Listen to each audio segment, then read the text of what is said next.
Manong taasan ng Department of Agriculture ang ipinapataw ng 15% na taripa sa imported na bigas sa darating na third periodic review.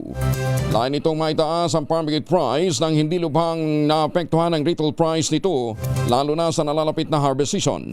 Kumpiyansa naman si Agriculture Secretary Francisco Chu Laurel Jr. na kahit taasan ang taripa, hindi nito ganing maapektuhan ang retail price ng bigas sa mga pamilihan dahil sa mababang presyo sa pandaigdigang merkado.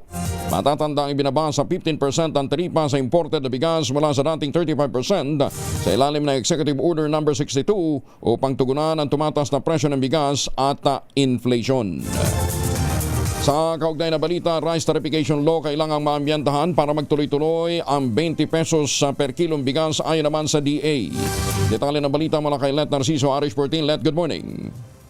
Plano ng pamahalaan na bilhin ang palay ng mga magsasaka at ibenta ang bahagi nito sa halagang 20 pesos kada kilo bilang bahagi ng Rice Subsidy Program sa 2026. Sa post-SONA discussion, sinabi ni Department of Agriculture Secretary Francisco Chu Laurel na para maisakatuparan ito, kailangang amyendahan ang Rice Tarification Law. Ito'y para maibalik sa National Food Authority ang function na direktang bumili at magbenta ng bigas sa publiko.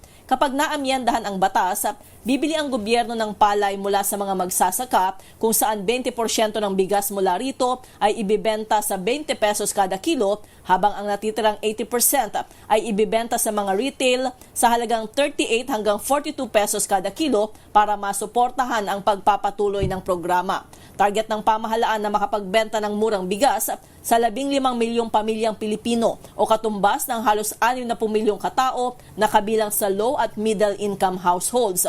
Sa unang rollout ng programa, 10 kilo kada buwan ang limit ng bawat pamilyang mabibigyan ng 20 pesos kada kilong bigas, pero madaragdagan daw ito kapag naayos ang logistical problem. Ayon kay Secretary Chu Laurel, may nakalaang 18 billion pesos na pondo para rito sa susunod na taon. Ito si Let Narciso para sa DZRH, una sa Pilipinas, una sa Pilipino. Maraming salamat, Let.